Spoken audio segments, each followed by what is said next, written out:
le Seigneur vient nous parler ce matin dans l'Épître aux Colossiens, chapitre 3. Je vais lire jusqu'au verset 17. Colossiens 3, 1 à 17.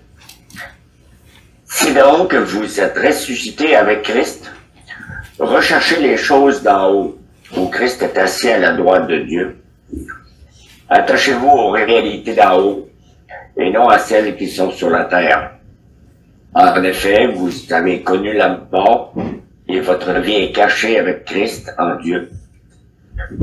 Quand Christ, votre vie, apparaîtra, alors vous apparaîtrez aussi avec lui dans la gloire.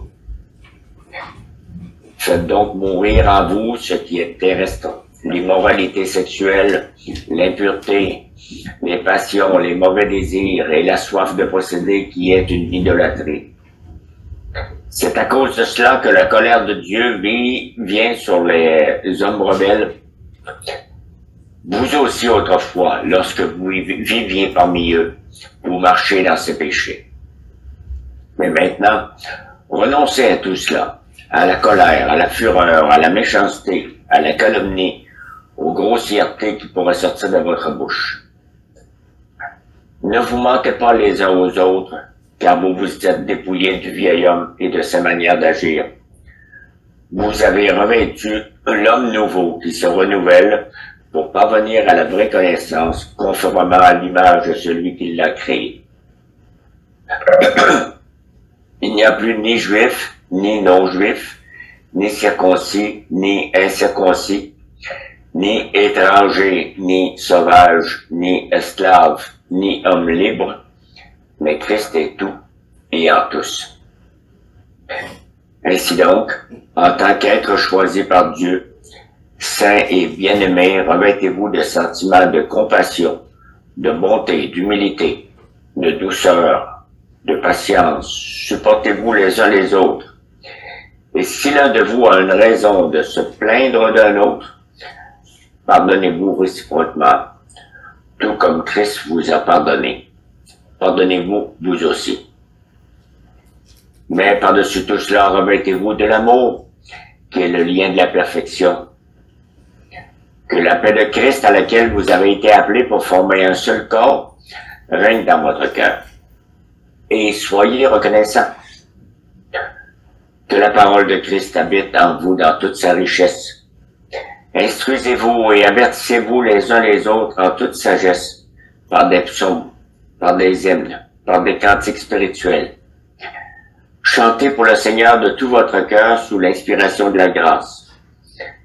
Et quoi que vous fassiez, en parole ou en acte, faites tout au nom du Seigneur Jésus, en exprimant par lui votre reconnaissance à Dieu le Père. Amen. Nous avons cet avantage que nous sommes déjà dans le royaume que nous ne voyons pas, mais nous l'entendons. Et le Seigneur, par son Esprit Saint, le Seigneur veut le faire vivre dans nos cœurs, dans toute son Église. Il y a un serviteur de Dieu qui dit que s'il y avait deux pancartes, la pancarte de droite, ça indique le ciel, la pancarte de gauche indique une conférence sur le ciel. Si c'était cela, la foule se précipiterait vers la gauche, vers la conférence. Autrement dit, pour l'instant, plusieurs préfèrent entendre parler du ciel plutôt que de rentrer au ciel. On ne veut pas y aller tout de suite. On est trop attaché à la terre. Nous sommes, comme certains diraient, des terreux, attachés à la terre. Nous ne sommes pas prêts à être, inventons un terme, nous ne sommes pas prêts à être des anciennés. Plus tard, oui, nous le voulons, mais pas maintenant. Dans la réalité de notre foi, presque tout ce que nous avons le plus cher à nous, chrétiens, se trouve au ciel. Notre Père est au ciel, notre Sauveur Jésus est au ciel, tous les croyants de l'Ancien et du Nouveau Testament sont au ciel, nos noms sont écrits dans le ciel, Luc chapitre 10, comme nous le lisons sur la couverture du feuillet. Notre héritage est au ciel. Nous sommes citoyens des cieux, comme nous avons lu tantôt dans Philippiens 3. Nous appartenons au ciel. Notre vraie trésor est au ciel. Notre récompense est au ciel. Mais nous sommes portés à ne penser qu'à ce qui est sur la terre. Nous sommes vraiment beaucoup plus attachés à la terre que nous le pensons. Nous vivons souvent comme si nous allons être sur cette terre pour toujours. On va faire une petite supposition, une petite hypothèse. Supposez que vous venez d'arriver dans un hôtel et que vous pensez rester là quelques semaines.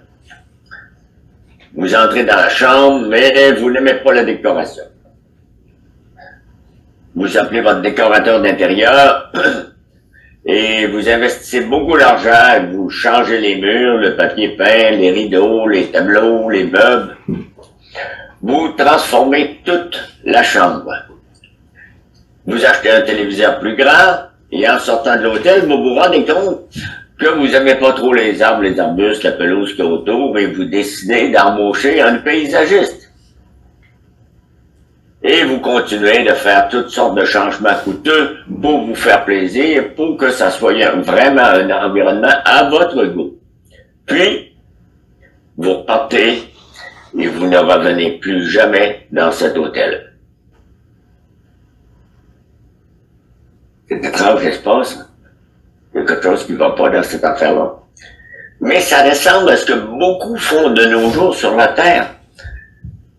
Nous nous conduisons comme si nous allons rester ici-bas pour toujours. Nous mettons toute notre énergie dans des choses qui nous semblent vraiment importantes pour le moment, mais qui ne dureront pas. En effet, nous ne sommes ici que pour un très court passage. Comme vous venez de le réaliser, nous continuons ce matin une série de prédications sur le ciel, ou le paradis, ou la nouvelle création que le Seigneur prépare pour ceux qui l'aiment. Dans notre texte principal, Colossiens 3, nous avons lu les versets 1 et 2, que je relis. « Si donc, vous êtes ressuscités avec le Christ, recherchez les choses d'en haut, où Christ est assis à la droite de Dieu. Attachez-vous aux réalités d'en haut et non à celles qui sont sur la terre. » Nous, les chrétiens, nous sommes des ressuscités avec le Christ. C'est le même que nous sommes appelés. Si je lis un autre passage de la même lettre, Colossiens 2, verset 12, je lis « Vous êtes ressuscités en lui et avec lui, par la foi en la puissance du Dieu qui l'a ressuscité. Vous qui étiez morts en raison de vos fautes et de l'incirconcision de votre corps, il vous a rendu à la vie avec lui. Si donc vous êtes ressuscités avec le Christ, recherchez les choses d'en haut.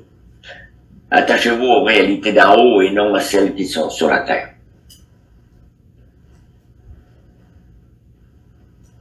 Où est Jésus?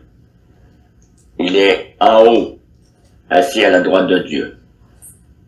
Et nous sommes en lui, selon l'apôtre Paul, nous sommes avec lui. Donc pensez à votre réalité, pensez à ce qui est en haut. Occupez votre esprit avec ce qui est en haut. Dirigez votre intelligence vers ces choses.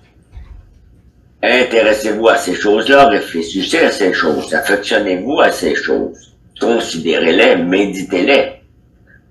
Ayez du goût pour ce qui est en haut. La vision chrétienne de la vie est tournée vers le ciel. L'apôtre Paul, inspiré de Dieu, exhorte les Colossiens et nous en même temps à vivre tournés vers le ciel. Paul savait combien il est facile de penser uniquement aux choses de la terre. Presque tous de nos jours cherchent à nous garder connectés, fixés, collés sur les choses de la terre. c'est archi évident dans les publicités qui pleuvent sur nous. Vous les écoutez, vous les lisez, vous les entendez. J'adore mon iPhone 15, j'en suis amoureux. Le meilleur ami de l'homme, ce sont les tondeuses Honda. L'amitié peut s'acheter à partir de 499 $. J'aime tellement ce dessert-là, ça goûte le ciel. Si l'existence humaine se résume uniquement à cette vie présente, la vie actuelle, c'est tragique. Vraiment une tragédie. Est-ce tout ce qu'il y a? Si je ne dois vivre que 60, 70 ou 80 ans, à quoi bon vivre? Si la vie est dure, c'est beaucoup trop long.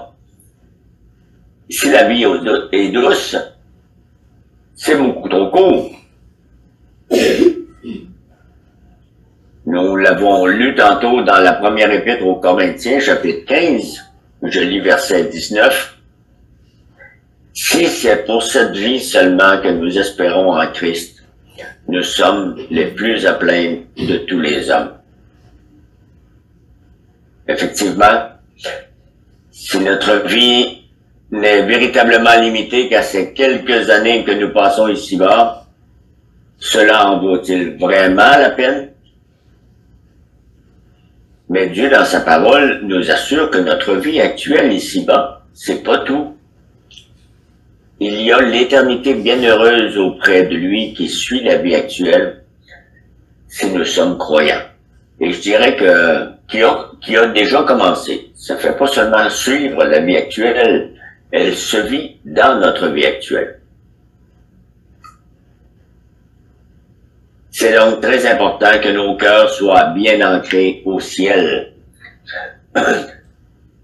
Détachons-nous de la terre. Deuxième point. En passant au ciel, nous ne cherchons pas à échapper à nos responsabilités dans la vie présente, comme plusieurs incroyants le prétendent. Ils nous disent souvent, vous autres, les chrétiens, vous vivez dans les nuages. C'est pas vrai. La pensée du ciel, c'est pas un échappatoire pour nous, les croyants.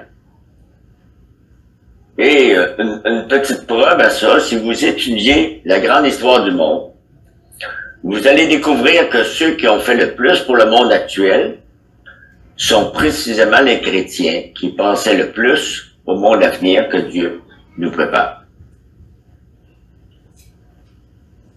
Le ciel est éternel, la terre est temporelle et temporaire.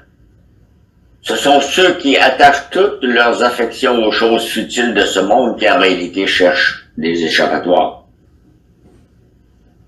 Ils refusent de regarder l'éternité en face, en se cachant derrière les ombres furtives de choses qui demain n'existeront plus. Cette pensée attachée au ciel, qu'est-ce qu'elle produit? Paul nous l'indique dans ce passage à partir du verset 5. Penser à ce qui est en haut, c'est pas vivre dans les nuages et d'être aucune utilité à nos semblables. Au contraire, ça transforme complètement la vie. Complètement. Mais comment?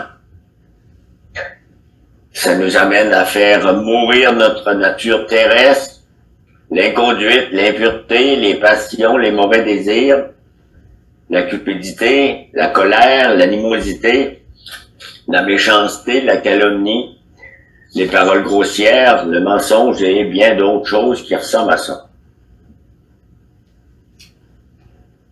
On pourrait dire, avec un petit jeu de mots, que pour changer d'attitude, il faut changer d'altitude. S'élever un peu au-dessus de notre réalité terrestre. Penser à ce qui est en haut, ça fait beaucoup, beaucoup, beaucoup de bien. Penser à ce qui est en haut nous aide énormément à faire mourir notre nature terrestre. Plus nous pensons à ce qui est en haut, plus nous désirons mettre à mort notre nature terrestre, plus nous aspirons ardemment à être transformés. Et plus nous nous rendons compte que nous devenons comme fatigués de nos péchés, fatigués de nos échecs, fatigués de notre ignorance, fatigués de nos défauts, de notre nature pécheresse, qui cherche encore à nous faire choisir le péché. Nous ne finissons jamais de découvrir de nouvelles couches de notre nature impie à mesure que nous nous rapprochons du Seigneur. La lumière de son esprit brillant sur les coins secrets de notre cœur nous éclaire et nous fait désirer changer. Et c'est pas pour nous apitoyer sur nous-mêmes ou pour nous noircir, mais c'est pour goûter à sa lumière.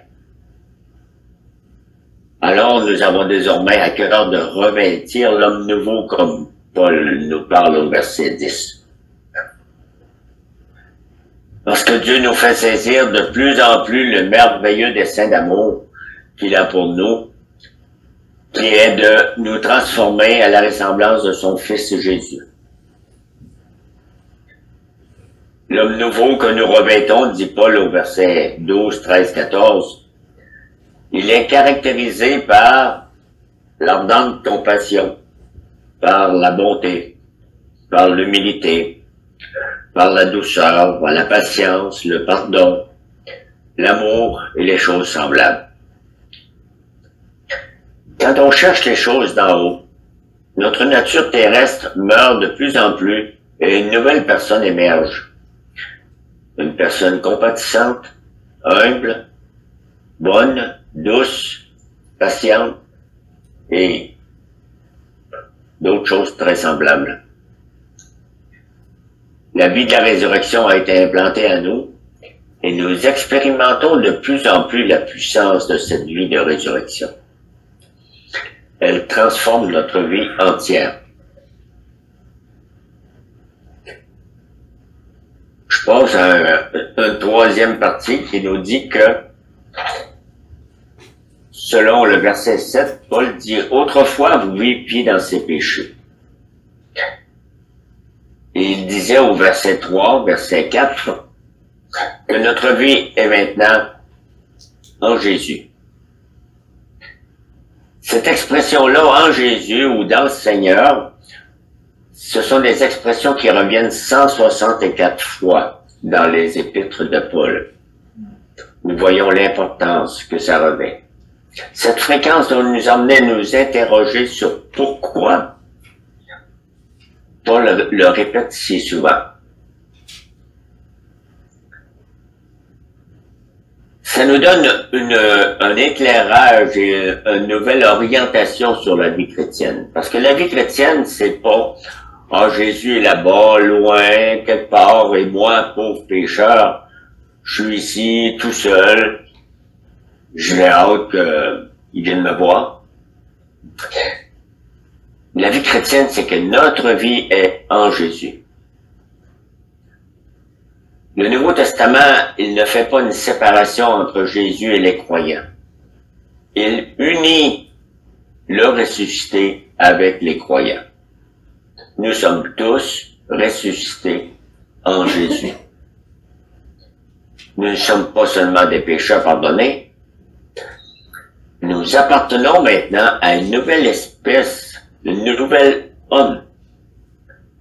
Nous sommes des individus en qui Jésus habite et qui ont part à la même vie éternelle que lui. Nous sommes appelés à refléter dans notre conduite notre appartenance au Seigneur. Ça semble un peu théorique ce que je vous êtes en train de vous dire là, mais on va y aller un peu dans le concret là. Pour rechercher les choses en haut. Est-ce qu'il faudrait nous retirer dans un monastère ou sur une île déserte? Non, c'est quelque chose qui se met en pratique jour après jour dans nos journées actuelles. Quand plutôt que de vous plaindre de quelqu'un, vous pardonnez et vous faites grâce, vous recherchez les choses d'en haut. Quand vous choisissez de dire la vérité plutôt que le mensonge, vous êtes en train de rechercher les choses en haut. Quand vous faites preuve d'ardente compassion envers votre prochain, vous recherchez les choses en haut. Quand vous vivez dans l'humilité, vous recherchez les choses en haut. Quand vous êtes patient, vous recherchez les choses en haut.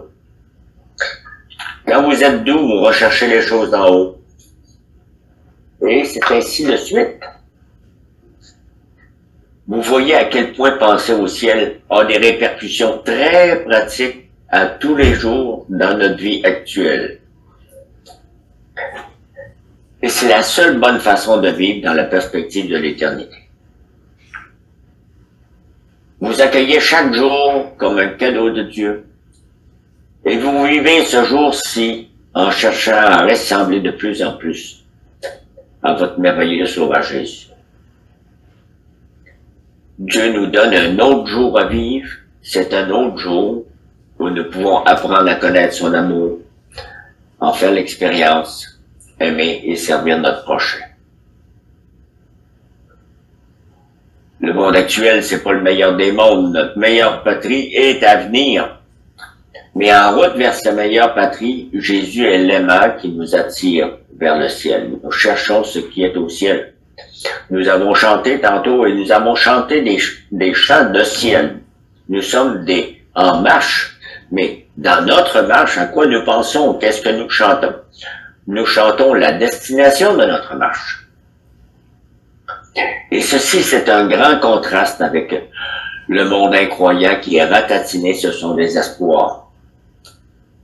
Juste un exemple, en passant, mais c'est immense comme exemple, pensez à l'obsession du corps qu'on cherche à parfaire comme s'il n'était pas corruptible. On a pu lire encore récemment, obsédés par le culte de l'apparence, beaucoup de personnes deviennent de plus en plus extrêmes dans les modifications qu'ils apportent à leur corps. De la chirurgie esthétique inusitée au tatouage démesuré. Ils sont prêts à tout pour apprécier leur reflet sur le miroir. Muscles bien définis, bronzage, chirurgie plastique, vêtements ajustés. Ils n'hésitent pas à dépenser des fortunes pour embellir leur corps. Bombardés par les images de corps de rêve des vedettes au bout du jour et des starlettes de télé-réalité, les jeunes sont enclins à calquer ces stéréotypes. On est très loin de vivre le jour en nous préparant pour notre cité céleste. Quelle perte d'argent, quelle perte de temps. C'est pas ça la vraie vie. C'est tellement triste de voir autant d'énergie placée dans ce qui est éphémère et sans espoir. On refuse de voir le caractère passager de la vie humaine. On refuse de calculer l'importance de se préparer pour la vie qui vient. Les hommes sont invinciblement attirés par la terre. Ils ont les yeux collés à la terre. Ils sont des terreux. Ils n'arrivent pas à décoller, à se déconnecter de ce monde qui périt.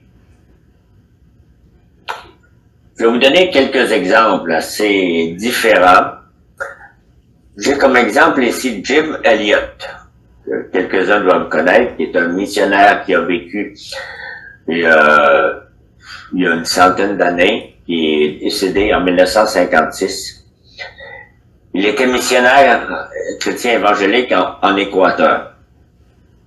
Et Jim Elliot a été tué en essayant d'évangéliser dans ce pays. Et la citation qui est sans doute la plus connue de ce missionnaire, c'est « Sage est celui qui renonce à ce qu'il ne peut pas garder pour obtenir ce qu'il ne peut pas perdre. »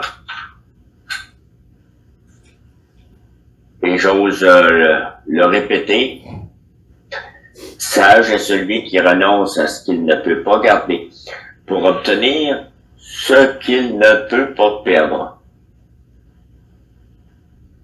Et cette déclaration va vraiment dans le sens de ce que l'apôtre Paul nous dit dans Colossiens 3. Soyons honnêtes, là, est-ce que ce que nous lisons dans Colossiens 3, est-ce que ça exprime vraiment les désirs les plus profonds de notre cœur? Ou avons-nous tendance à nous accrocher avec ténacité à ce monde-ci, comme si ce monde-ci est notre demeure pour toujours? C'est exactement avec cette attitude que nous devenons prisonniers de cette vie. Une meilleure perspective, c'est celle de vivre en pensant à ce qui est en haut. Cette perspective nous aide à mieux supporter les adversités de la vie quotidienne. Quand on aime moins le monde présent, c'est moins dur de mourir. Mieux on connaît et mieux on connaît Dieu, on aime Dieu maintenant, plus notre bonheur est grand à la pensée d'aller à sa rencontre. Et vous avez probablement plein d'exemples d'amis qui ont vécu ce bonheur et cette hâte, qu'ils aimaient être avec vous, mais qu'ils avaient hâte de se rendre dans la présence du Seigneur. Si nos affections sont vers ce qui est au ciel par l'action du Saint-Esprit dans nos âmes, nous nous facilitons beaucoup la vie. Dieu nous appelle à nous préparer dès aujourd'hui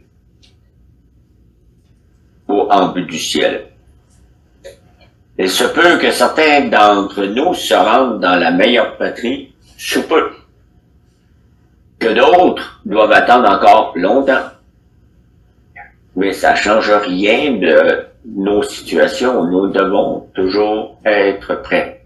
Nous sommes toujours en marche, comme nous lisons dans bien des pages de la Bible. Dieu est le but ultime de notre espérance. Les petites joies ici-bas, ça allume en nous le désir de la grande joie, celle d'être définitivement avec Dieu. Et simplement vivre ce désir, c'est déjà bonheur. L'espérance nous tire en dehors de nos désespoirs. Nous pensons parfois être sur la terre des vivants, en chemin vers la terre des mourants. Mais la réalité est un peu différente. Nous sommes sur la terre des mourants, en chemin vers la terre des vivants. Et pour nous aider à vivre, en pensant à cette terre des vivants qui s'en vient, à ce qui est en haut, le Seigneur nous a donné deux aides très importantes. Il nous a donné un livre, la Bible, et il nous a donné un téléphone, la prière. Je prends deux citations de la même épître, Colossiens 1, verset 5. L'espérance qui vous est réservée au ciel, vous en avez déjà entendu parler par la parole de vérité, l'Évangile. L'apôtre Paul dit que la parole de vérité, la parole de l'Évangile nous fait connaître l'espérance qui nous est réservée dans les cieux. Retournons dans ce livre. Retournons nous abreuver, nous remplir de cette espérance, de cette vision.